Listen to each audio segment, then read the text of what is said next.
Welcome to the Kool Health Podcast, where we unlock groundbreaking research in health and wellness by bringing you the latest in health news and in-depth interviews with experts in their fields. We're here to make health cool again.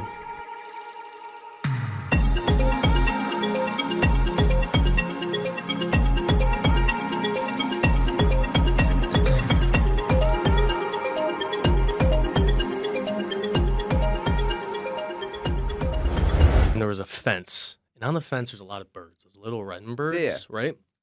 I'm walking in the walk was so epic. I went a different route on the way back, and I start coming back, and the fence is right here, and I'm walking the dog, and I look at one of the birds, and I was like, oh shit, there's an animal, like a living animal. Yeah. And the thing looks at me, and it goes, Rah. I go, okay. And then 2 seconds later, I turn around, and the bird is attacking the dog. The bird starts bomb diving the dog. Oh, no. Bomb diving the dog. And the dog's like, what the fuck? It's a golden doodle. He isn't left and right. He's like, ugh. And then the bird starts coming for me. So, dude, I'm literally like this with the bird. The fuck? And then it backs up. Literally like one of these. Yeah. And then it comes back. Nice. And I go, what the? Like 3 times. That's interesting. And it doesn't sound fun, man. Not cool. Now, that's it. I mean, the bird attacked. I wrote about it. Birds attack.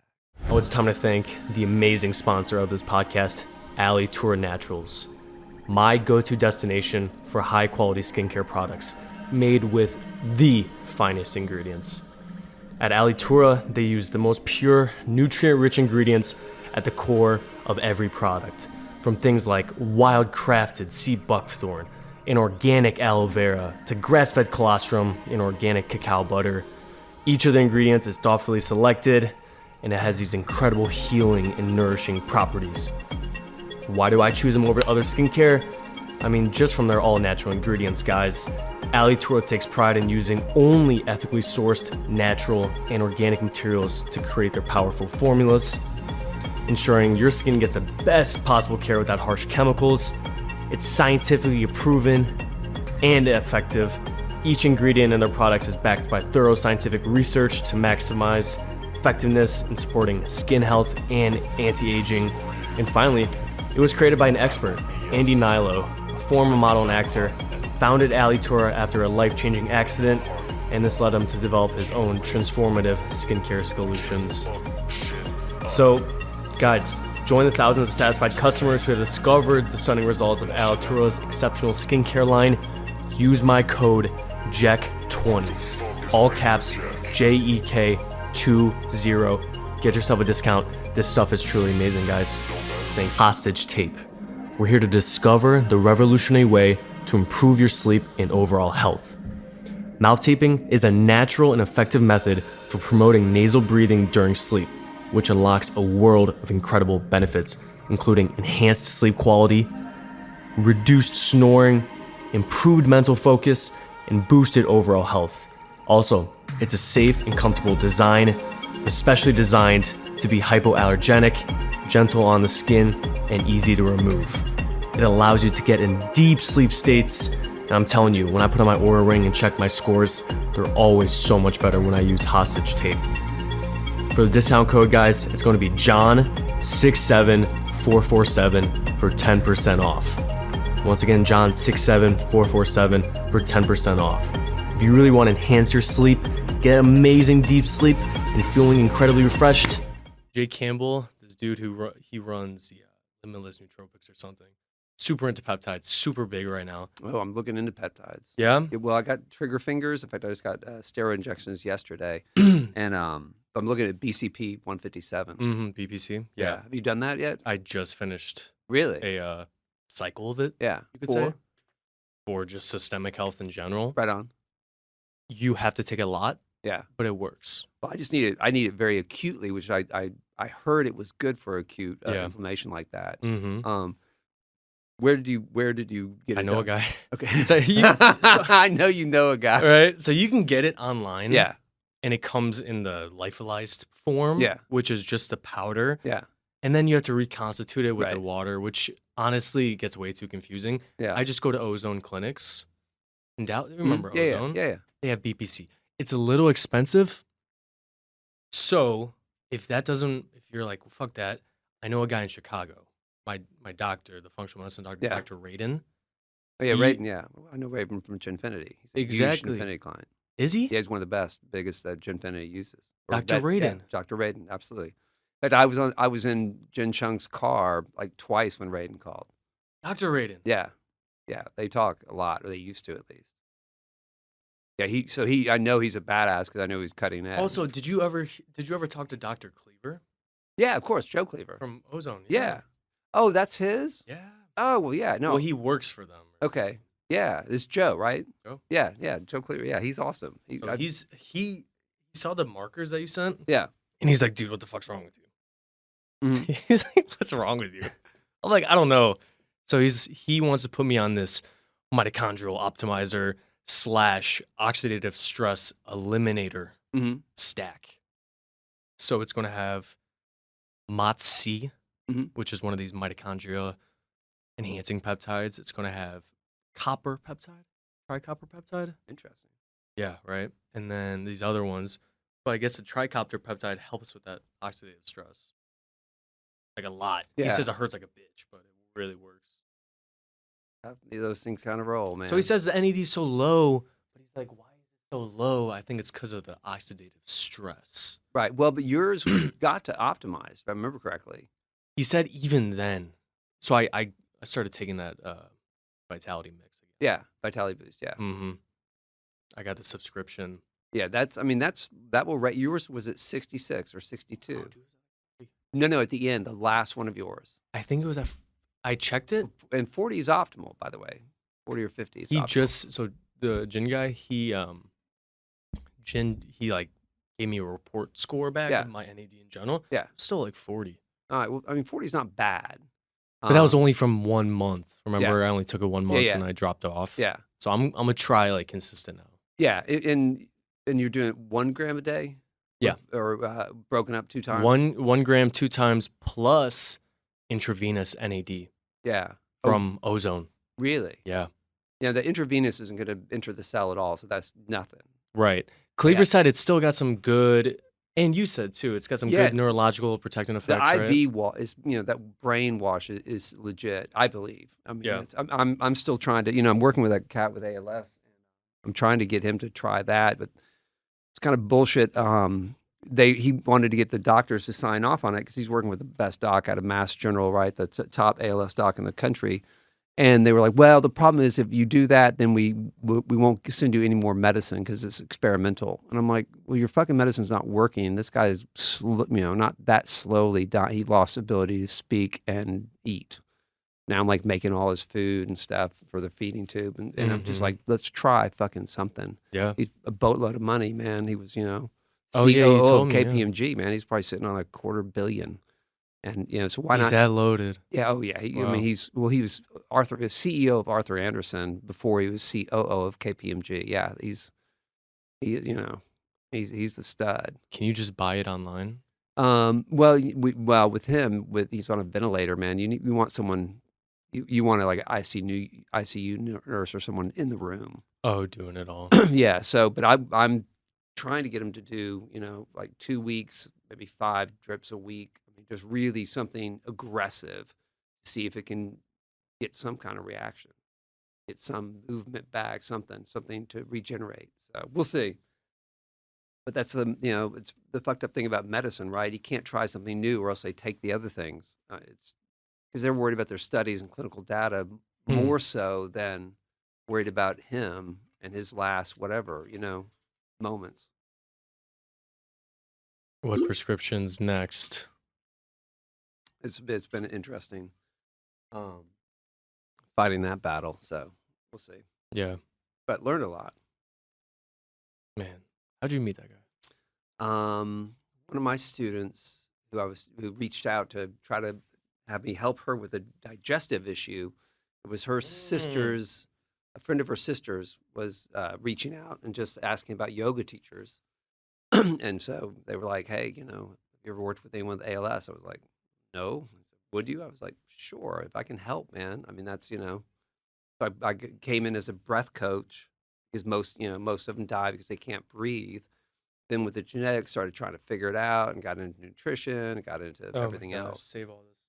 So, I'm just trying to throw it at everyone. Yeah, what kind of distance you want on that? Yeah, I always about a fist. Yeah, that's usual. Yeah. remember. Cool. Just knock on the glass. Keep it interactive. Manager, producer, and employee. Sounds good. Looks good. I never used to think that. I didn't either, man. I was always the quiet person. Really? I was always the throat speaker. Mm-hmm. You know what's funny? 2 weeks ago, not even 2 weeks ago, a couple of days ago, for like a span of 2 weeks, yeah, couldn't breathe, dude. I was like throat breathing. Why? I don't know, and I don't know if it was stress or something. But every time I would sit down and do my breath work, I feel like it would go here and here. Yeah. Channel through. I was like really trying to use the belly, and then eventually I just started going like this. It's like this. What you do? Yeah. Your mouth. Yeah. I was like and I held my hands yeah. right here. I regained my breathing abilities. You get that power of touch is important. You get that biofeedback, and all of a sudden your body goes, "Oh, I remember that." Yeah. The same way after an ACL surgery. Weird thing. I was trying to recover from like my second one, and I was told to lift my leg, and I couldn't. I couldn't lift it. It just wouldn't. It tore forgot. your ACL. Yeah, it forgot how to wow. lift. So they put a couple electrical stimulus pads on there, and then told me to lift my leg and cranked it up, and it did it. But that reconnected that ability to do so. It was a trip not being. It's like my body just forgot. So that feedback's it's an easy way to kind of reset things. A lot of people are tight. I mean, that's with the pro athletes I work with. A lot of them have no rib movement whatsoever, and they're legit. I mean, incredibly strong, gifted athletes. But because they're so strong, they don't have that. They don't stretch the core, so they lose that that movement, that range of motion. Mm-hmm. So it takes a little bit of everything. Are you working with any right now? Yeah, working with one athlete, one entrepreneur, and my ALS guy. So, and that's another thing. I think I'll start. I want to keep, even though I'm about to launch another business, I want to expand. I'd like to keep 4 or 5 clients going, just privates that I work with, and that's because it's so interesting. I mean, one's working on performance, one's trying to find a sense of purpose in this life after he's been incredibly successful, but still has that that young ennui. Guy? Yeah, and just just that disconnection of happiness, and then of course the guy who had it all and is lost almost everything, right? I mean he can't move, he can't talk, he can't eat, he can't breathe, but still trying to give him a sense of peace and purpose. Ready to roll? All right. All right. Welcome back. Yeah, good We're to see you, officially brother. live. Yeah. Yeah, officially. Yes. And I'm glad you're here because I was thinking about you the other day, and you have done something. It's pretty remarkable. You've done something that 95% of the population does not do, and they wish they could. Most don't try. Just to right off the bat, right? When people complain they don't get what they want. Well, first I ask them, "What do you want?" And half of them can't identify that. And then I'll ask them, "Well, what are they doing about it?" Those who do, and usually it's nothing. So if you don't know what you want, you won't get it, and if you don't do something, you won't get it. So I would say, look, there's not really anything special about me. So I've always believed I can do something. Anybody can do it, but it's just actually doing it. And that's, I guess that, maybe, I don't know if that's remarkable, but I think that's a little bit more rare to get people to actually do things. And a lot of things was, just no one told me I couldn't. So I was like, all right, I'll just keep trying until someone stops me. So. Do you think people are too scared to find out what? For sure. I think a lot of it's fear. I think a lot of it is people will ask other people, right? They're like, "Oh, should I do?" No one said, "Hey, Kurt, you should start your own yoga system." no one said that. And when I didn't talk about it much before really my sister and I did it. My sister, um, partnered with me early on in that to get that going. And really at that time we were just building a studio and not really thinking about building a style of yoga. That came really more so because as I got out there and saw what was happening back then, I mean, there was very little open level classes. Well, actually in Dallas, there was no open level classes. People were teaching in Sanskrit, which, no one in Dallas spoke Sanskrit fluently. And people weren't offering modifications. They were saying, you have to get in this pose and it has to look a certain way. And to me, I mean, if you want to make people feel uncomfortable, teach in a language they can't understand. I mean, that makes no sense. Or you want to make people feel bad about themselves, show them or ask them to do things they can't do. And that's really that's why I created the system of American Power Yoga, because I thought it was just being done, very poorly out there and not serving the practitioner. I mean, what was the point? I got into it, just the whole yoga thing, really. I mean, I had the kung fu background, and most people really won't.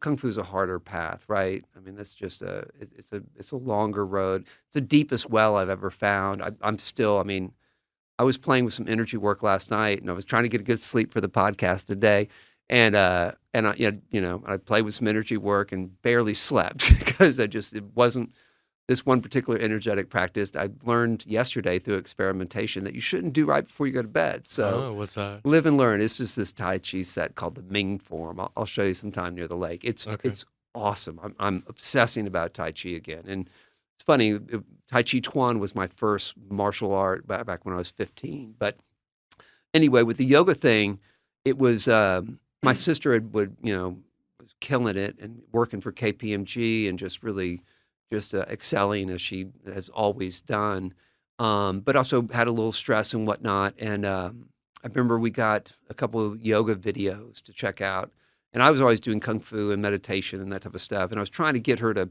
kind of get turned on to a little bit of this stuff. And it was really a couple, I think, Brian Kess videos that I got her and that we would do together occasionally. And shortly after that, my mom, I owned the agency, which was a manufacturer's representative firm. And at the big show here in Dallas, my mom had a heart attack out of the blue. Didn't tell anyone. She was, most bubbly person in the room. And we were doing this walkthrough at the World Trade Center, and all of a sudden I heard a thud, and someone was like, "That's your mom." And she had a heart attack, and we rushed to the hospital and all that stuff. Met my sister there. And this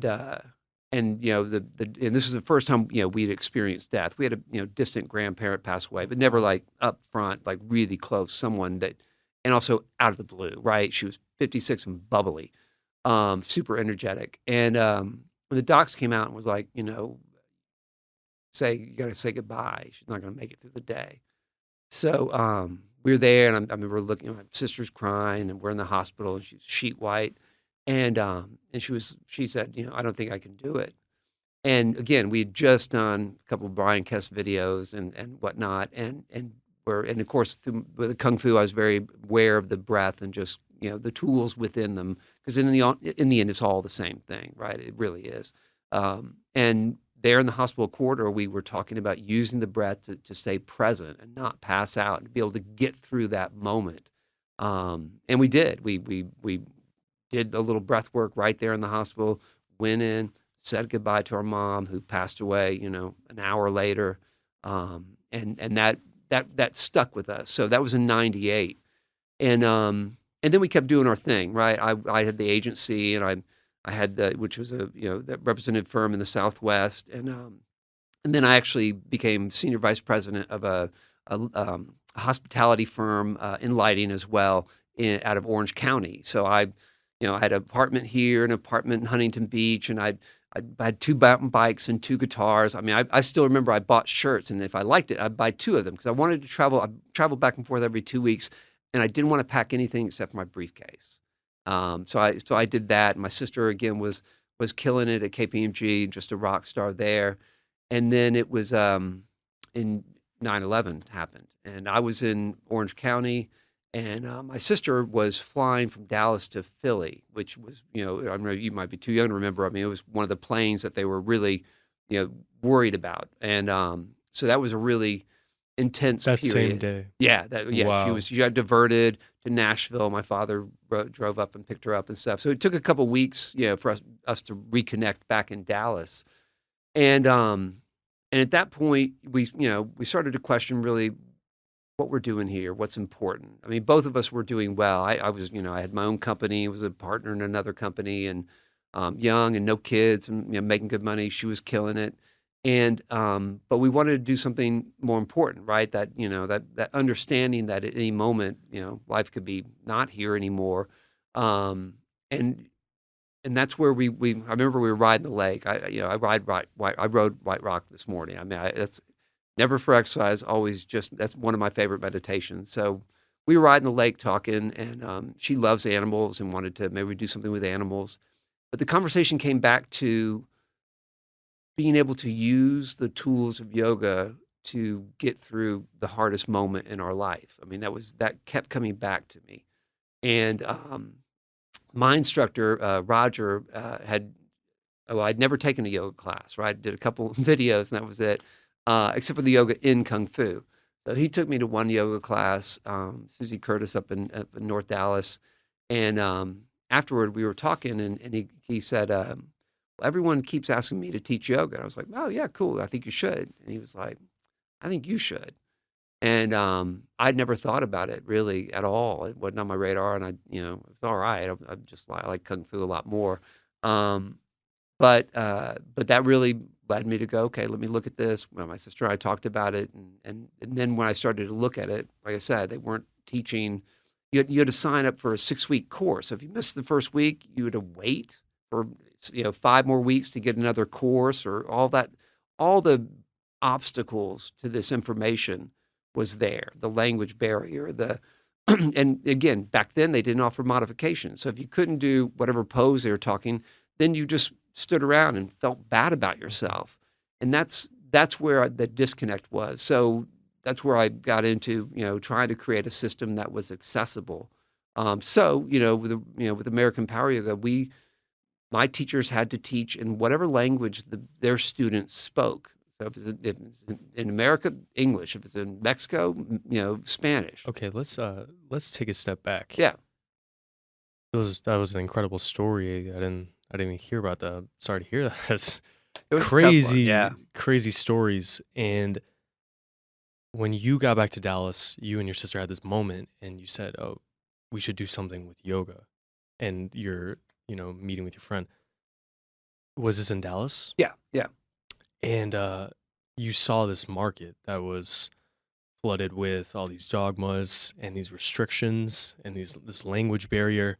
Not flooded, though. There was only 2 yoga studios, really, maybe 3 in Dallas at the time. Okay, so there was barely any. Yeah. But they all had this certain way. Yeah, for sure. So you came in not knowing much about yoga. No. And And zero about retail. So. Okay.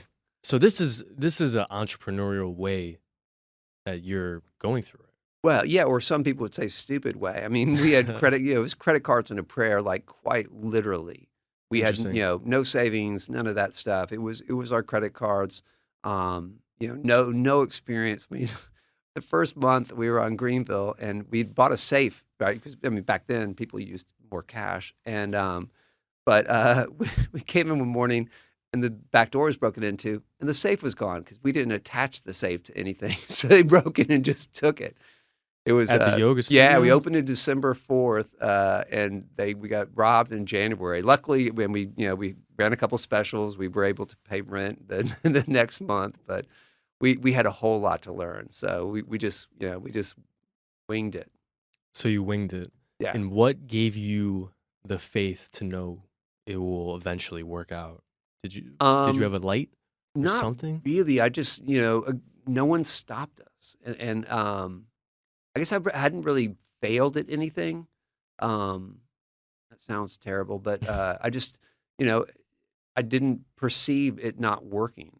I thought it was the right thing at the right time, and and the motivation was simply to help. And I did in my lighting career, right? When I had the agency. Lighting like this? Yeah, it was residential lighting represented. I represented factories and sold the products to different stores around the states and the Southwest, and had people working for me doing that. But at that time, it was just when everything was starting to be imported from first Taiwan, then Korea, and then things went to China. So all people are selling basically the same things coming out of the same countries. And so the buyers, I wanted to figure out how to connect to the buyers, how the buyers would want to buy things from me, and as opposed to basically the same stuff from the other dude, right? And that's where I really figured out that people wanted to talk about, well, they were mostly not happy. So I started to try to figure out how I could improve their happiness. And that's what got them to connect to me. And then they started to buy stuff from me. So I learned early on that if I spent time to try to figure out what they needed, even if it wasn't what seemingly was relevant as far as the price or the materials of the lighting or whatever, that I could be successful. So getting into American Power Yoga, I just thought, if I just give these tools to as many people as possible, make them accessible as possible, make them feel comfortable about themselves as they go through this, then we would be successful. And what was so different about American Power Yoga versus what was already in Dallas? Well, it's the language for sure. Teaching in English, for years I banned Sanskrit. I got a lot of pushback, and people were like, "That's not yoga," and all this other nonsense. And I started to get into, well, what is yoga? And it wasn't the poses. No pose is going to make anybody happy or more powerful or more peaceful or there's no power in the pose at all. Going through these poses or attempting them, you don't have to get to them, but attempting them will remind you of the power that you have. And sometimes that power is accepting that you can't do some stupid pose. And it was very contrarian to what was being taught there. Poses were being elevated. If you could do some king dancer, then it's going to make your life better. Bullshit. It's nonsensical. I got in debates with these yoga masters who, only through Sanskrit can you find enlightenment. That's bogus. Whatever enlightenment is, there's only one language to get there. That seems so exclusive, right? The pretension there was just insane. And then, so that's where we really got into modifications. So every pose with American Power Yoga, we would step through, right? And typically there would be 3 or 4 variations of every single pose, one that everyone could do. And then what I demanded of our instructors, and I certified over 500 instructors, and they're the hardest working instructors in the business, still are, in my opinion, for a couple of reasons. One, I demanded that they read each class. So some classes they could go, say if every pose, that's about 5 different formations, right? 5 different levels. They could only go one level beyond what they were seeing everyone do. So every class you wouldn't go to the end if not everyone in the room could do it, right? So everyone has to find that place. And a lot of that came from the fact that I came from Kung Fu. So when I did teacher training, and the early ones were brutal, I was trying to make yoga masters. I wasn't trying to make yoga teachers. Because in Kung Fu, the goal is to be a master, not just some teacher who can, give out rote instruction, right? Just, memorized scripts. I wanted people that, we had acupressure that they'd have to be able to perform on people while teaching a class. We got into energetics. I was trying to create yoga masters so that they could go out and help people. And when you say 5 levels, is that 5 levels to all your classes? Or no, each pose had about 5 variations. Okay, so frog pose or a downward dog. Yeah. You're saying some would be straight legs while some would be bent. Right. Some might be on their knees more in a child's pose presentation. I see. Some, and then you can do a one leg down dog, or one leg, one arm down dog. Interesting. So there's always different ones. But what I didn't want are my instructors to run beyond what everyone can do. And you see this a lot in classes where all of a sudden the instructor's peacocking. And then everyone's talking about yoga and ego. And, these teachers, the ego was insane, right? They would just kind of just show off. To me, leading in Sanskrit is ego driven. It's like, look at me, I know this word and you don't, or I can do this pose and you can't. And what I saw, people were getting injured doing yoga. And I always said to my teachers, if someone gets hurt, that's on the teacher. That means the teacher did not sell the modification. And I mean, sell it. When I still, to this day, all modify. And it's funny, I've done it forever. I've taught 11,000 classes, like literally 11,000 over classes. 11,000 classes. Yeah. Wow. But, when I put a knee down, like going into a twist, a lot more people will put their knee down if I lead by putting my knee down, right? So that's where the teacher's leading. It's not their class to take, it's theirs to teach. And that's where you really have to read the room. It's one of my, again, it was one of my favorite things to do because I love that process of training. But it was our training the first couple of years were 5 classes a week plus the 2 hours of weekend instruction. So they were putting in probably 15 hours a week in training, and that went on for, I don't think, 9 weeks. Yeah. It was tough. It was really, and then they would journal, and there's all kinds of different challenges. It's still one of my favorite things to do. And that, I still use that in many ways with what I do now. Just when I work with individuals, basically it's that teacher training. Because the other thing with teacher training was everybody needed something different for me to get in there and shake things up, right? It's like a boot camp, right? I want to really shake everything and what they believe to make them more resolved. Tibetan monks are known for their debate. If you see Tibetan, in my background, the Kung Fu that I've spent the 30 years studying is the lightning fire mountain system of Tibetan Kung Fu. So it is a Tibetan Buddhist philosophy behind the Kung Fu. And Tibetan monks are notoriously known for debating. And they're adamant. They'll be slapping their hands and getting all animated. And with the belief that that is how you get that resolve, is when your ideas are challenged. And that's something I believe we just got out of the COVID thing and whatever. When debate is healthy and having differences of opinions, I think is necessary to cultivate understanding on everyone's side. And this philosophy of not doing that, I think, is extremely problematic. Everyone should be able to have ideas and disagree. And in the end, I might not change your opinion, but even if I'm challenging your thoughts, then even if I don't change your opinion will be stronger and better thought out if it is challenged than just believing it and not having anyone touch it and having it be taboo to talk about. Right. That's a big thing in our culture now. It's a sad thing in our culture now, and I believe it weakens us. It weakens each one of us individually, and it weakens us collectively. A lot of people feel that if they were to express their opinion to someone else or disagree with someone, let alone even their child, they might become a tyrant of sorts, or people won't accept them anymore. And yeah, it's definitely damaging when you're not able to have a constructive argument, even with, let's say, your wife or something. Yeah, no, the expression of our opinions. That's really, what life comes down to. We all have them, and it's important to keep the dialogue. That's, again, we gather together. We always have gathered together for lots of reasons, and one of it is that the best ideas win, and that's how you shape them through discussion. Right. So with teacher training, and that's really what we did. I fought with Yoga Alliance for a little over a year because I had no traditional yoga training, like zero. It was all Kung Fu.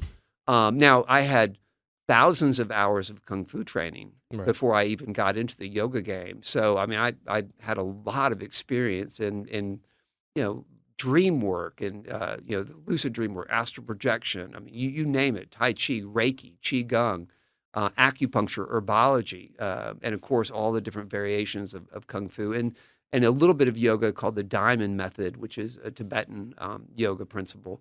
But again, no yoga teacher to sign off on it. And I spent a while, sending them letters and interviews and getting my instructor, my Kung Fu instructor, Roger, to send a letter as well.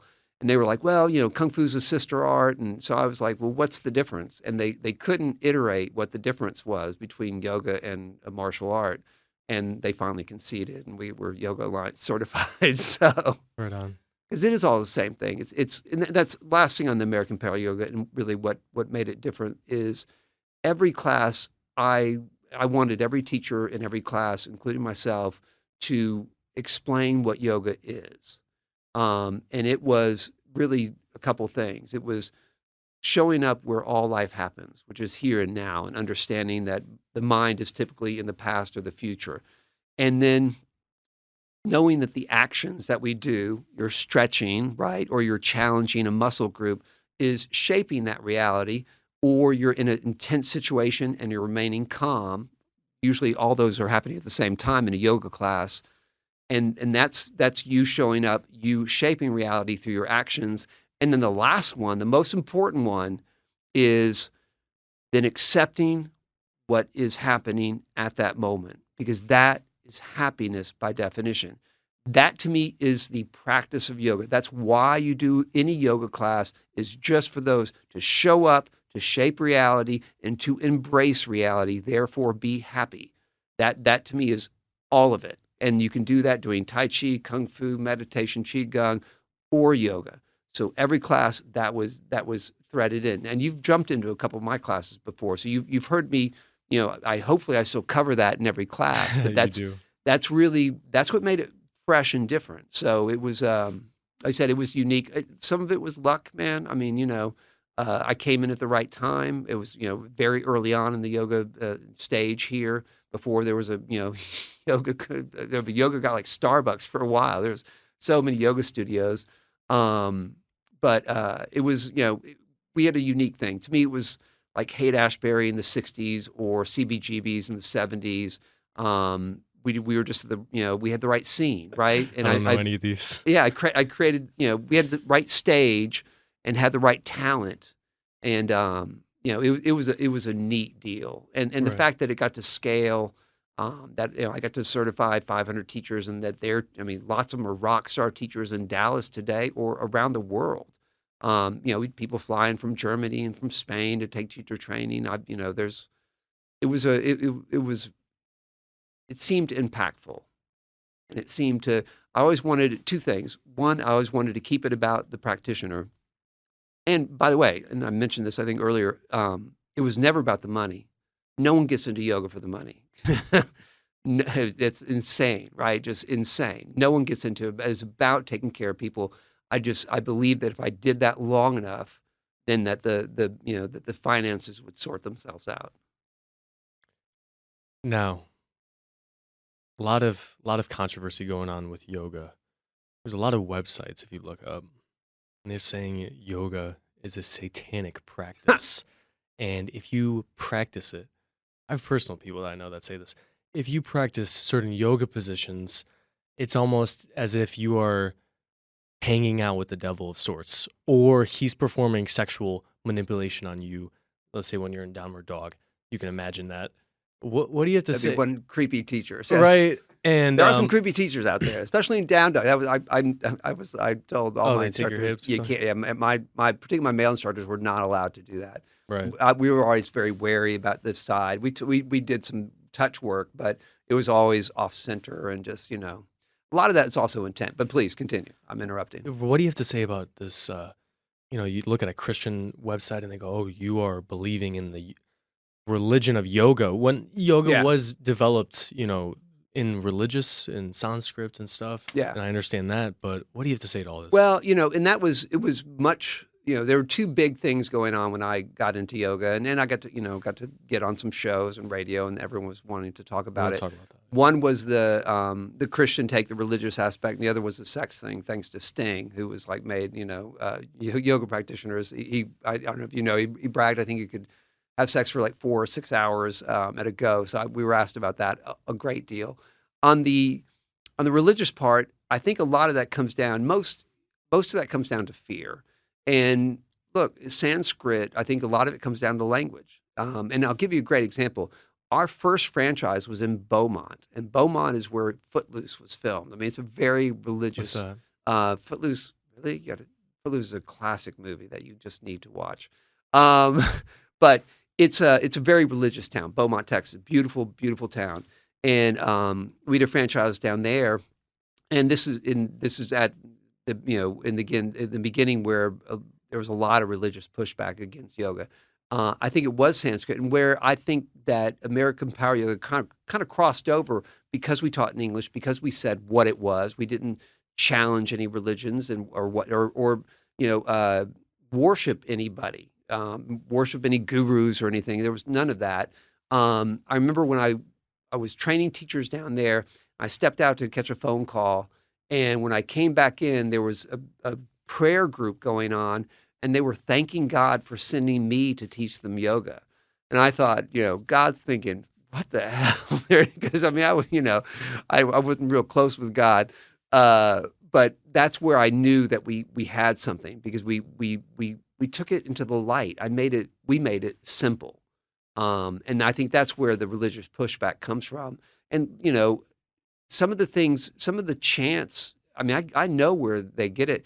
Some of the chants in Sanskrit talk about the Serpent King. I remember when I was at a Rod Stryker workshop, because the guys would cruise around and do the tours, and I would always go check them out just to see what their take was. Most of the time, really disagreeing. But when you read what you're saying in Sanskrit, it's pretty strange, and things that I wasn't comfortable saying. Really? Yeah, like I'd lay prostrate in front of the Serpent King. I mean, who's the Serpent King? That doesn't sound like a cool person. Maybe that does sound like the devil. So Right. I lay prostrate? Yeah. Like what does that mean? Or prostrate, yeah. Oh, prostrate. Yeah. I don't even know what that means. Yeah, just I lay myself out, okay. basically in a vulnerable position, or a subservient position in front of some Serpent King. Yeah, no. So, and that's, I got in a debate with Rod on that one, because he's the one who said that only through Sanskrit can you find enlightenment, and I just thought no one has a monopoly, no one language has a monopoly on enlightenment, and if there is some deity out there, I don't think an enlightened being would be uncool to people who didn't actually didn't know their language, right? Just wasn't speaking the right way, so it just didn't add up. So many people would be in hell right now. Well. Still might be. I don't know. So. Right. Okay. So American Power Yoga, you got it really big. And then you kind of got into, YouTube started blowing up a bit. And you got into almost like these mini clips of your yoga and that. And it's kind of, looking at it now, you really started developing the social media game. And my question is for you, what are some, let's say, 3 strategies that you really embodied and could give to someone as advice for someone who wants to become an entrepreneur and create something like American Power Yoga? Or a self-starter? Yeah, I mean, that's really, well, and this is where, again, came from a little bit of teacher training. To be a teacher, you have to be a leader. And to be a leader, you have to first lead yourself, and to be able to lead yourself. So that's really, and back to your original question, as far as, why people don't do what I did or attempt to, because they're usually waiting for someone to give them permission. They're waiting for someone else to lead them. And if you're going to create something, ain't nobody taking the reins except for you. You got to grab the wheel or the reins of reality and start to shape it. So that's really the first thing, is I would make sure you can lead yourself. Then it comes down to motives. Richard Branson and I think Dan Seaver both have books on starting with why and figuring out your why. And that changed, that early on when I was, very young.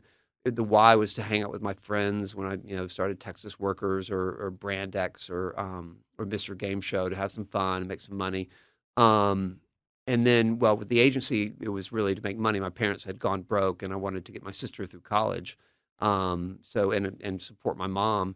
So I had the agency there, but that's where I got into the happiness and wanted to really, improve people's lives. So as I mentioned, I mean, we didn't get into it for the money. It was all just about helping the people. So people, if you're looking to do something, build it, you've got to figure out the why. And early on, it can be about making a business, right? There's lots of people who do it just to make a buck, and in sure whatever they're doing, there's a need for it, or else it wouldn't be being sold or whatnot. But I'll tell you this: after working with lots of very wealthy people who are very unhappy, I can tell you that only gets to a certain place. If you're just doing it for the money, then eventually you'll want to cash out and do something that means something, or you will pay people like me a lot of money to help you do just that. So you can hear me now or pay me later. But you got to find that purpose. So success and shelter and kids and whatnot.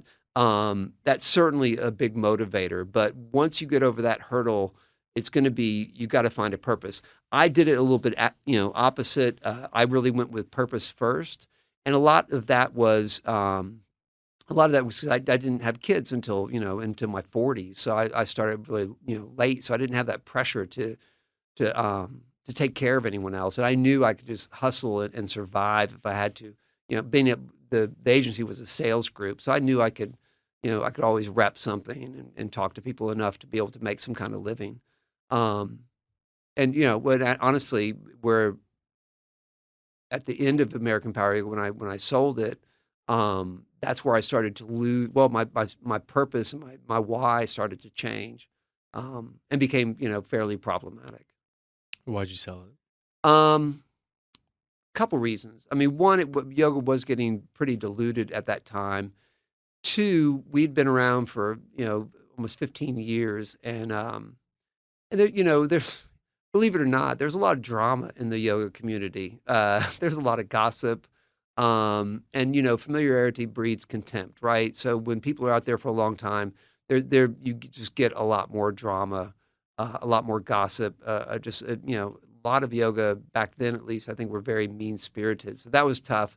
I had a bit of a coup attempt with APY TV, which was a very early streaming service. It was really early, and had a bit of a takeover there. So there was some discontent on the American Power Yoga side. At the same time, I was onto another problem. What I discovered with American Power Yoga, and American Power Yoga was a pool of sweat. We've seen the videos. We trained hard, and we always start with Tai Chi. American Power Yoga used Tai Chi warm ups, and then we got into some serious class, and it was a warm practice, not hot but warm. So what I noticed, and I'd taught 10 years, and I had people who trained with me for a decade, like every week, and all that stuff. And what I saw was people who came for years. Some people got in great shape, some people got in okay shape, and some people, years, gallons of sweat out, years of classes with me consistently, their body composition didn't change. They did get stronger, they could hold the pose, they got more flexible, but they looked the same, and it was not a healthy body composition. So that got me to want to fix and figure out that problem. So and my father-in-law at the time was a biosimilar drug manufacturer, brilliant double PhD guy, just off the charts brilliant. So we spent we spent 2 years at my kitchen table trying to figure out what genetically was different in these people and what would determine that this stimulus of American Power Yoga be effective for some, marginally for some, and ineffective, like legit ineffectively. And so after about that, at the same time, there was a bit of discontent with American Power Yoga.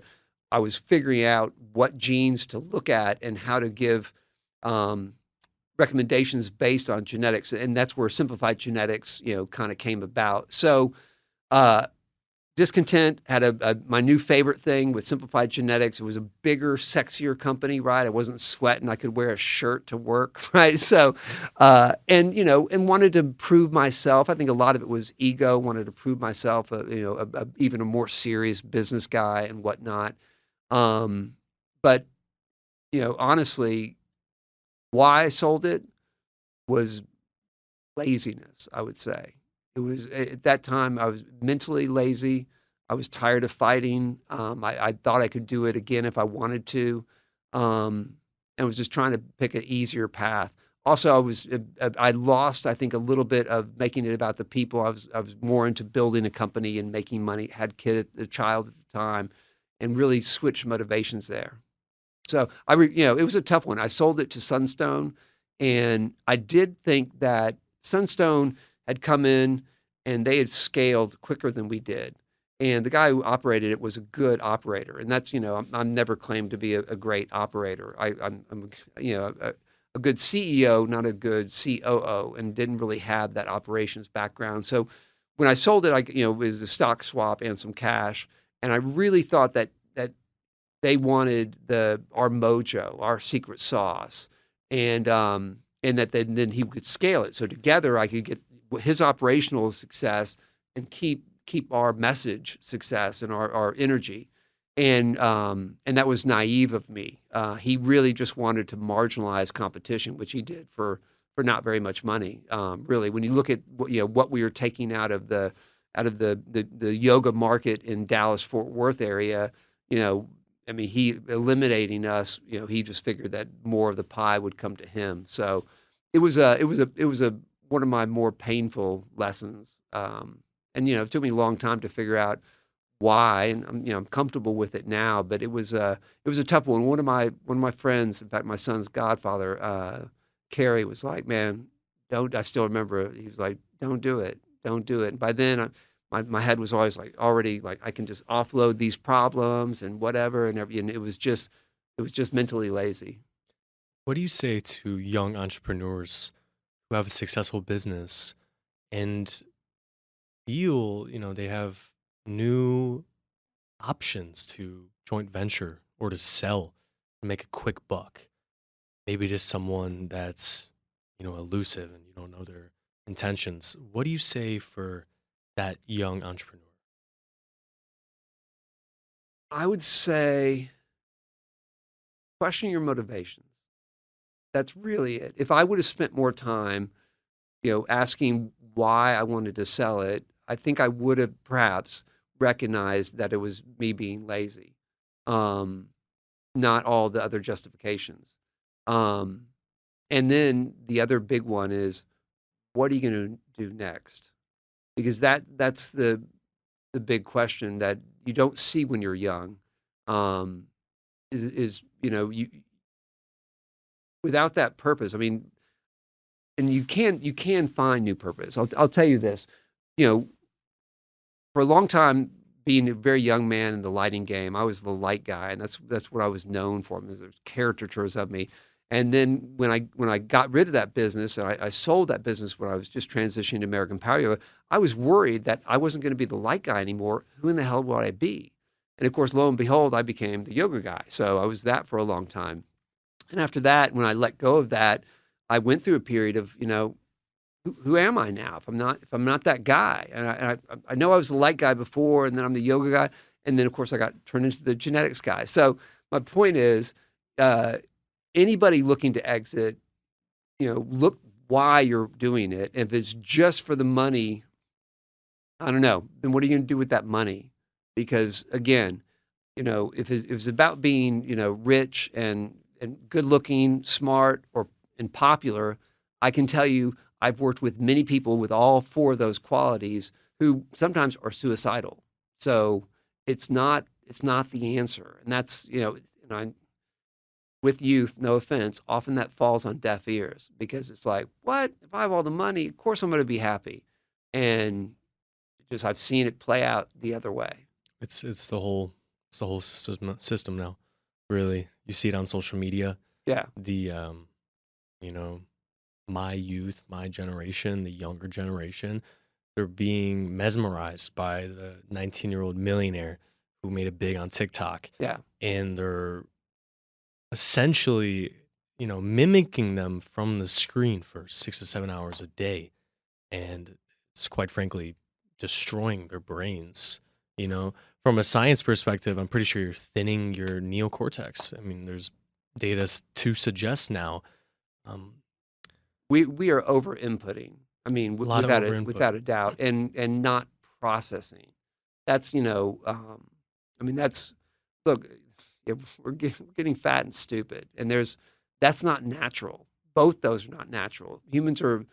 We're, our ability to adapt and evolve is why we made it as a species. There were stronger and smarter species around us. We were not the smartest and we are the most adaptive, and flexible, and that we're losing.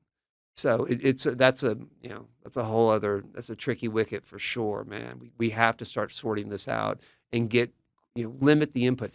People are now starting to pay attention to what you eat, right, and what you take in, but just what the information we take in can be just as harmful or sometimes more problematic than dietary input. Way back in the day, Absolutely. and this is before a lot of social media. Back in 2001, one of my training techniques was to do a news fast, where I'd have people just stop watching the news for a week, and people would be like, "What? I can't do." And it became one of my favorite things, and often one of theirs. Journaling 15 minutes every morning, just what we call tea time. I'd make them drink hot water and lemon, just slow roll coffee, because that the coffee consumption a little bit later is very helpful, so you don't get afternoon slumps. But it forced them to have that little bit of processing time.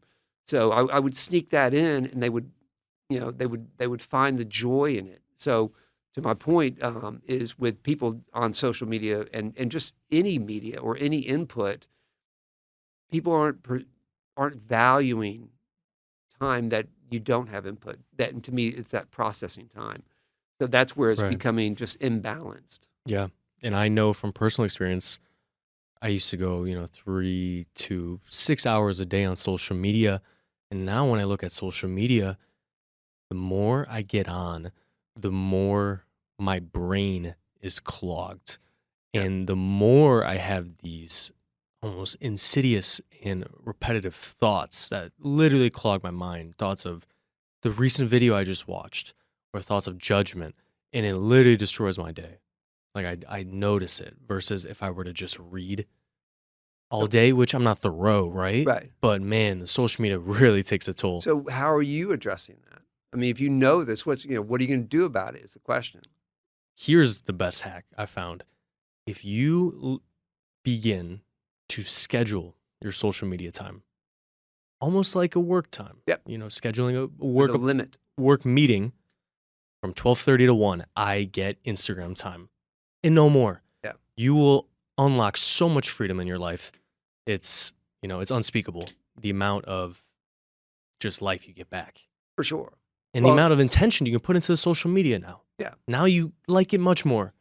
And it's not the doom scrolling. Yeah. Well, or just the go-to. I mean, that's The what I think. go-to, it's the problem is anxious, right? Yeah. Anytime there's people waiting or just idle, then all of a sudden they're on their social media. That's usually 100%. And that it makes funny with my wife and I. She would do it when we're in the restroom, in the bathroom, where we're getting ready or brushing our teeth or whatever.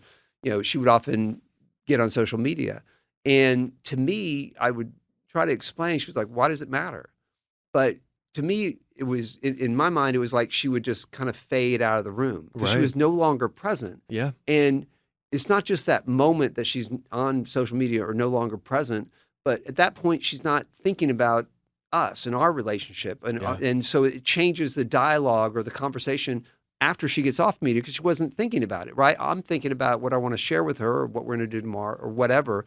But so it causes that disconnect. I would love to see a show where when people check their social media, they just kind of fade out because they really do. They go away. You can tell. And I'm sure you've been on a phone where someone will get on their computer. Again, multitasking is bullshit, right? I mean, it's just going back and forth. The mind just really likes to focus on one thing at a time, and that's you just do one thing well instead of two things poorly. But anytime you're on the phone with someone and they start to watch something, get on social media, or look at their computer, you can tell You can tell. they aren't connected energetically anymore, and there is that connection that's being lost. So I agree 100% with giving it limited space. Look, I was off it for many, many years and just trying to get back on it. I do like creating content. I like, It's amazing. It's fun, We're right? going to put videos all throughout the Oh, right on. podcast. Yeah, it's fun and it's helpful. It's a way you can scale your message, but I think appointments and treating it as such is really helpful. A lot of people find it helpful to take it off their phone, so you get rid of that idle thing. It's much more of an appointment as opposed to a filler for every single second that you aren't entertained by something, and hopefully get back to more processing time. I mean, that's really I keep coming back to that because that makes a big difference. One last thing. I know someone personally, and I tell them, why do you look at your phone so much? And they What do go, they say? you know what they say? They go, what else is there supposed to Yeah. do? What do you say to that, Kurt? That's a hard one to resolve, and I'll tell you why. In fact, my lovely wife Melissa, we were talking about people on planes, and she's like, I don't know, people on planes like they don't bring a book and they don't have a phone, they just sit there. I don't know what's up with them. That makes me nervous. And she's like, maybe So they sit there and stare at the wall? yeah, they just sit there and just stare and stuff. So I think it's really getting them to understand that the mind needs processing time. And what I go back to as I cut through all the stuff from the biohacking and well all of it really is I always go back to evolution. My time having a genetics company really kind of gave me the roadmap of how we got here because I mean that's evolution is how we got here, and evolution doesn't make mistakes. It really doesn't. I mean, we're having some problems now because our environment is changing just too quickly for our evolution to keep up, for genetics to keep up. But if you look at evolution, you think about early mankind, there was a lot of processing time, a lot of downtime. Our evenings were looking at stars and whatnot. Our days were walking across fields. I think that's what we need to look at. When we aren't doing anything, we're doing what we're supposed to be doing, which is processing and analyzing the world. And that's how we can start to shape our life. You aren't going to think of your next great idea while you're surfing the web. You aren't going to think of how to improve relationships or where you want to go with life or a new company while you're engaged on social media. You're going to, I mean, for me, I'm going to think about riding around White Rock Lake, most likely. But that's how I get into a relaxed state where I can get into the state of flow, which is, a lot of people talked about. There's no flow while you're on a screen. No. Just zero. And it takes time to get back into it. If you use more social media you have, the less flow you're able to. Well, more disruptions. I mean, More notifications, all that stuff. Even checking email. I'm a big fan. Tim Ferriss, I guess, was the first who really brought it out a long time ago, man. Just, becoming efficient, batching social media. I mean, he would love that. One of my favorites was not checking email first thing in the morning, is first doing what I need to get done. Because, when you're talking about like workflow, most people are sharpest in the morning. That's just how it goes. And you want to accomplish things. I guess what you want to accomplish things that is important to you and your goals in your life, right? Mm-hmm. If you take in social media, which is deadly, or even just take in other people's emails, then all of a sudden their priorities are going to trump yours, and that's not. I wouldn't rely on other people to come up with the most important thing for you. Mm-hmm. That should be your duty. Yeah. Now, I know with certain work environments that might be problematic, but even, with people with, high stress and high demand jobs still can get up early enough to look at what they need to do, formulate their plan, maybe act upon some of those things before they get distracted by the rest of the world. Mm-hmm. Again, some people out there go like, I can't do that. I got to get my email by 8 o'clock or my boss gets me or whatever. And I get that. Mm-hmm. But then I still would suggest get a little time earlier to get your thoughts in order and your priorities in order, then interact with the email, have a stop, then get back to your day. Because again, no one's going to do it for you. And back to about entrepreneurs and just starting your own thing, there's never going to be a perfect time to do so as well. I mean, there is only now. And that's, because a lot of people wait, right? Well, when this and when that, never going to happen, man. You gotta just act and start acting, start working. Again, what are you doing about it? You want this? What are you doing about it? Nothing. Well, you'll never have it. Oh, well, I'm waiting for this. I'm like, no, Mhm. What are you doing about it? And that's, in the morning, I still to this day, in the morning, I'm like, what do I want to accomplish today to make today meaningful? Because, we have no guarantees of the quantity of life, man. I don't know what day is going to be my last, but every day until then, I'm going to make sure I utilize the fullest. I do believe each day is a gift. I I love want that. to make the most out of it, and I don't want to outsource that decision making to a boss or anyone else. It Right. has to be that personal decision. To summarize that, here's the thing to try. Do your morning routine. Don't even look at your phone in the morning. Do the hard tasks at first. Do Yep. that creative work, that work that requires your mental focus and only that. Then in the afternoon, you're going to respond to your annoying boss, or you Right. can respond to whoever may be on the text, but only until you do that morning work, then you can go Yeah. and do that. And Right? I would say morning work personally, and then morning work professionally. I see. Because that's the other thing I think is a really a key to the most successful people I've worked with, and for me to be successful is, well, what I call walk the dog. And I'll tell you a brief story.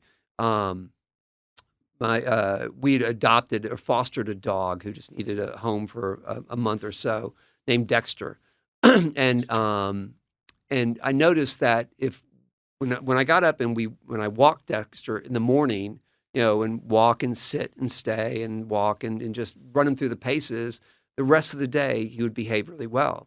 If I didn't do that in the morning, the day, he was a big dog, he'd be challenging.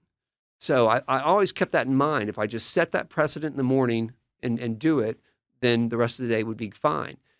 To me, we have to do that same thing with ourselves, is walk the dog. I mean, this morning, like I said, I was playing around with some energy last night, so I didn't sleep well. And I was like, oh, man, I've got the podcast. I want to come in sharp.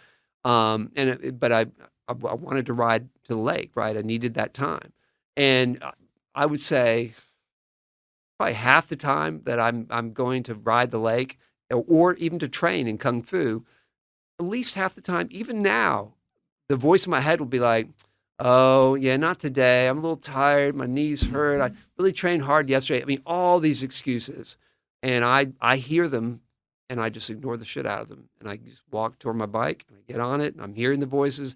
And then even when I'm start to riding, I'm like, oh, I'll ride. Well, the park I met you in, right? That's like halfway to the lake. Yeah. I'll be like, I head out 70% of the time. I head out down my alley and I'm like, I'm just going to go to the park and then turn around. I got so many things to do, whatever. And then of course I just blaze right through and get to the lake. So you got to learn to ignore the voice of sabotage in your head. I really believe that and if you don't have it, God bless you, man. Good for you. But if you're like me and have that voice all the time, it's okay. I quit arguing with it. I quit interacting with it. I hear it and then I ignore it. It's a voice of safety, would you say? I think it's a voice of fear. So I think Is the fear trying to bring it closer to safety? yeah, I think safety is a justification, right? Oh, you'll have a little bit more time or whatever. Even this morning, as I blazed through the park where we met at onto the lake to do my work, I thought, well, I could circle back and give me a little more time to prep for the podcast or whatnot. And I was like, Kurt, come on, man. And and one technique I've not tried, but I'll throw out because I thought it was an interesting one, is to name that voice. So you really understand it's separate. Because that came up out of meditation. Meditation, a lot of people don't really understand what meditation is. And a lot of it is just understanding that the voice in your head isn't you. Because really when you start to listen to the voice and you start to let go of what the voice says, then you start to understand there's a disconnect. Because if you're letting go of the voice, you're not the voice. It creates a separation. So meditation helped me understand that I'm not that voice, that voice is not me. And once again, instead of trying to eliminate it, just get really good at ignoring it, and it becomes easier and easier. Why haven't you ever had a regular job? I don't know. Unemployable? No. I haven't wanted one. really. I always figured that if I could work with my friends and people I like and love, or do things I like, then I just really would never need to. Um, You weren't scared of money or, oh man, you know, it's parental pressure or any of the well, societal pressure? yeah, no. I mean, well, I would say not until like my big failure. After I went through a dark period after Simplified Genetics and I sold American Power Yoga. I was trying to put together something called Fit Lab, and it was a combination. I took basically a lot of the group fitness type stuff from APY and combined it with the genetics play, which told people what to do, eat, and take. And and that was it was I spent more time coming up with this concept. I spent more money on the concept.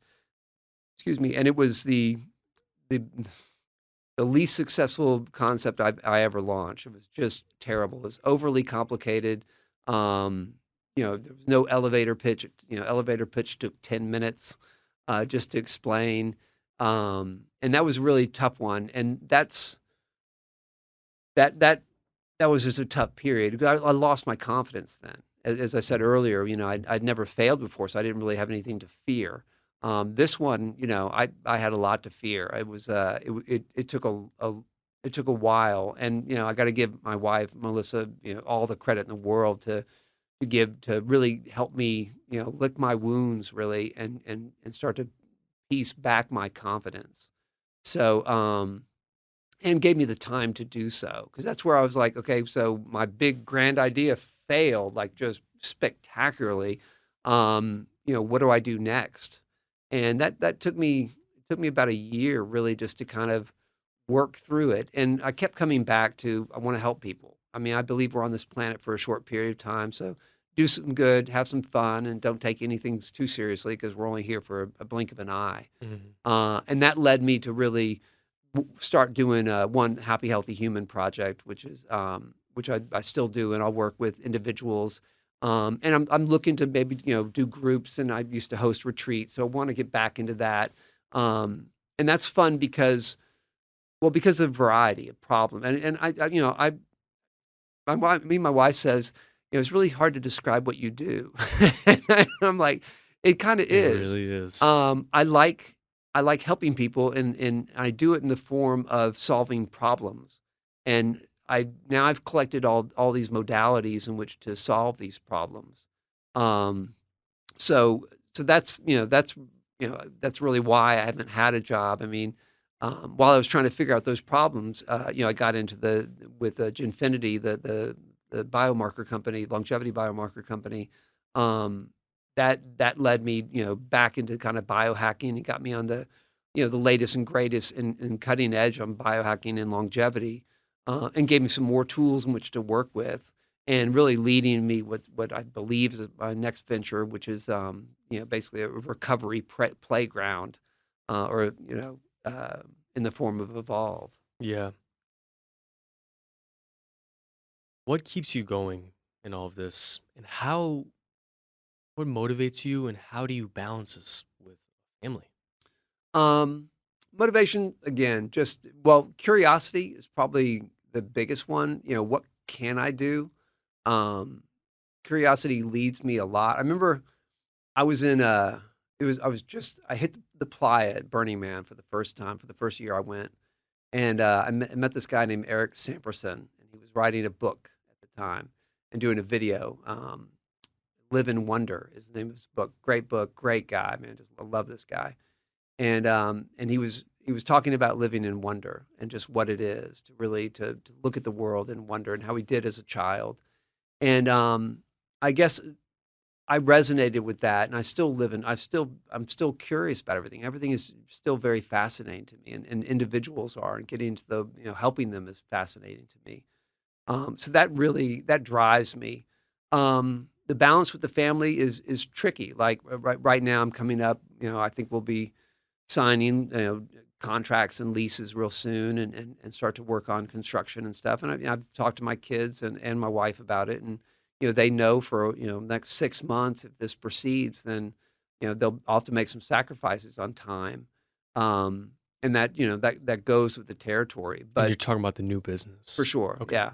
And so I try to give them an understanding of it. And, again, there has to be some sort of balance too. You can't lose one for the other because it's hard to make up that time, right? I'll work for a couple of years and then I'll spend time with my kids I remember, I'll give you one more story. Back when I was a lighting rep at the agency, I had this guy, he was this John Wayne character, Ray Heilman, looked like John Wayne, just big, charismatic guy, former boxer and Korean War veteran and stuff. And he was working all his life, traveling, salesman, never, very rarely at home, had his wife for 50 years or whatever, and wanted to retire with $1 million. And he did. He taught me a lot, one of my mentors in sales. And he retired, and 6 months later got cancer, and within 6 months of that, was no longer with us. And that lesson stuck with me, that you can't wait, you can't put it off. So I guess really to answer to your question about balance is, I know you can't put it off. So it's really, you have to blend it. You can't go, I'll do it later, because you don't know if you'll have later. I remember I was at the summit in LA and I was listening to Jeff Bezos speak. And this is a few years ago, and obviously he's a very busy man. And he talked about not work-life balance, but work-life harmony. And I like that concept. It is about blending. And that's, and I've done that with my businesses. My kids have been in my, you saw my video with Pace there at APY. And, with all the things I do, and, my kids know what I do and who I work with. I try to involve them in it to a certain extent, so they just understand what I'm doing. And when I'm not there, they know why I'm doing it. I'm doing it either to build a business for us, to be able to enjoy our lives, or to help people. That I'm sacrificing a little time with them so I can do these services for others. There's a lot of ideas floating in people's heads that their kids would love them more or respect them more if they made more money, which means that they would have to travel more often and work harder. And if the husband or father can do that and work till the blood dries, then their kids will be like, Dad, Mom, you made it. And I've seen it, and the kids never respect you. Have you lived it? Have I lived it? Yeah. That's something to be foreseen. I know your father was very successful, yeah. Right. I mean, from personal experience, yeah, there's been times. Yeah. And when it comes down to it, it's sometimes hard. But then once you get older, you understand. And you understand the emotions that are involved. And sometimes people can't express their emotions to you, but their actions will show it. Right. And I've learned that, Well, but it seems that, in that case, that the kids don't matter what the bank account is. I mean, and that's, I think that's the time matters most. And it shows a lot in wealthy families who have very problematic children. Right. Because they didn't get the time or the exposure. I mean, that's something I'm happy with. And one of the reasons why I'm so happy with is because I had kids much later in life. Look, if I had kids in my 30s, I think I would have been a terrible dad. I was very distracted by doing my own thing and really, just pursuing my own passions. And maybe I would have changed early. I don't know. It's hard to perceive. But having waited later in life and it has given me a great opportunity to be able to, to spend more time. It's about that investment of time. It really is. I don't think and second generation wealth is just terrible. I mean, you look at the statistics of people who leave money for their kids, like lots of money. Right. It's terrible. I mean, it's one of the worst things. My wife and I have been working with like our retirement guys and our management, money management guys. And both of us early on were like, they're like, well, how much money do you want to leave to your kids? And we're like, I mean, none. I mean, we want to pay for school or whatever, but I mean, that's it. Both of us don't perceive it's our job to leave them money because one, it's not, and two, it's problematic. Statistically, it is not good. Sorry, son. Sorry, kids. Yeah. spoiled kid. Yeah. And then they have no drive, and they feel that they're Right. entitled and whatnot. And then, look, I had that growing up. I got to grow up with, not much money, and then my parents hit it fairly successfully, and they had their own company. And then my father lost it all and went broke, and Wow. that's when I had to create my own company to take care of my sister through college and give my mom some kind of income. So I kind of got that full ride, and I did go, when I was at my worst as a kid, as a son, was when my family was the wealthiest. It was back in the heyday, and I remember I remember going, oh well, I'll inherit all this, and big home and all Oh, that wow. stuff. Again, I was working, but I was working to play. I was but I wasn't concerned with the reality of life, because I assumed that I would just get all my family money. So I can attest, and I hadn't really thought about it till now, but the lack of motivation, thinking that you're going to inherit money, is a terrible thing to do to a child. Right. So pay for education. I think that's a nice thing, particularly, and you know, get a little money when I pass away or whatever. I mean, that's fine, but generational wealth, not my bag, and I don't, and well, because the motivation, I'm just not motivation. I'm not motivated. The money doesn't motivate me. It really doesn't. It never has, um, but it still doesn't. The kids will have to wait a long time because it doesn't seem like you're going to pass away anytime soon. Let's hope so, brother. You never know, man.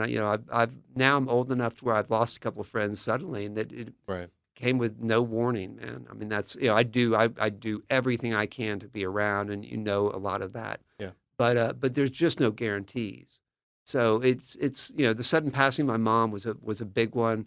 My brother-in-law recently was a real big one. My instructor recently was a real big one. And it's added an importance to every interaction, really, now, with everyone, because you just don't. I still remember the last time I saw all three of those people, and two of those. Well, one of those in particular, I had no idea that I would never see him again, none at all. I mean, Wow. I saw him on a Friday, and he was no longer with us on Monday. So I take a little bit more time and care with each interaction, just to make sure that, I mean, I'm not saying, love you, man, I might not see you again, but I'm not wasting that. I'm not taking it for granted. I guess Yeah. that's really it. Yeah. I'm giving it value. Mm-hmm. Ooh, I like this. What are 3 things that you know now that you wish you could tell your former self? If you could think of 3, maybe even more. In what regards? I want to say any, but that's so broad. Let's say I definitely want to talk about, your let's say health in general. Mhm. 'Cause when you were young, it seemed like it was go hard or go home. Yeah, And now you kind of have more of a sustainable approach to life. for And it sure. seems incredibly balanced. What do you say to all those let's adapt this. What do you say to all those go-getters now, sleep when I'm dead, grind and get money till my kids love me? Yeah. What's some advice for those? Um, well, if you sleep when you're dead, dead will come quicker than you think. I mean, that's really it. It's nothing's free. That's really it. Look, you can grind and you can work hard, and when you're young, I think there is value to pushing it. I do believe you can do that to a degree. However, I think I would have experienced a lot more success had I been more balanced earlier, for sure. And look, I think I missed that. Well, if I had not been really partying too much with APY, I probably wouldn't have sold it. I wouldn't have been mentally weak or emotionally worn out had I been taking better care of myself. Had I been doing the same thing, probably would have hit it even a bigger home run with SG. So I think I hindered my success in in the guise that this is what you do. You work hard and you play hard. And I got that from my parents. Honestly, I mean, I'm not blaming them, but that was just the example. I mean, you know, I think a lot of people don't understand modeling. Um, I take in a lot of content. I really do. I just only a Fashion fool. model? Yeah, well, I did that too. Young, but only a fool thinks they have nothing to learn. So I take in content all the time, and I took in some parenting books just because I wanted to get different opinions. When I take in content, I think we might have talked about this. I usually try to find 3 sources to everything I'm trying to learn. Right. That way I can get difference of opinions and kind of come up with something. But I was really blown away by how affected we are by modeling, by seeing other people, particularly our parents, and how we'll start to adapt and become like them. So, my parents were in the 80s and, martinis at lunch and, go, go, go, and, a little pot here and cocaine there. And, they were super successful. So that's how that's what I modeled. So when I got successful, we'd work and play hard. Coming, in retrospect, I could see if I'd balanced that a little bit more, I think I could have been honestly a lot more successful because I had good success, but had I been more focused, I probably could have scaled APY nationally as opposed to just regionally, right? I could have, there's a lot of things like that. I think I could have balanced. It's amazing. Because, you got to, nothing's free. And it seems, when you're young, it seems like it is, man. But it's not. And even if you're hitting that success, you don't know how high you can go. There's no ceiling there. And I believe I put my own ceiling on because of my own obstacles. What a life. It's not over yet, brother. It's not. Speaking of that, what is next for Kurt Johnsen? Well, I'm working on the Healthy, Happy Human project, that where I work with individuals and companies. And that's, I enjoy that. It's working with individuals always teaches me something. Like really, I mean, I work with a guy with ALS and have watched him lose, everything and still survive and help them find that will to live, and make a difference and really, guide him to share his story. And, with athletes to be able to be optimized or executives to be able to, balance their work. And also, one in particular who's so successful and finally understood that the success isn't making him happy. Even a family and loving wife and kids isn't really doing it. So we're working through that and working with Kung Fu. Starting to teach Kung Fu again, which is kind of nice. My instructor passed and a bunch of the masters, including myself, are getting together to reconstitute it and offer it. I think the world needs Kung Fu. It needs to understand really what Kung Fu means, what it means to be a Kung Fu master. And so I still pursue that.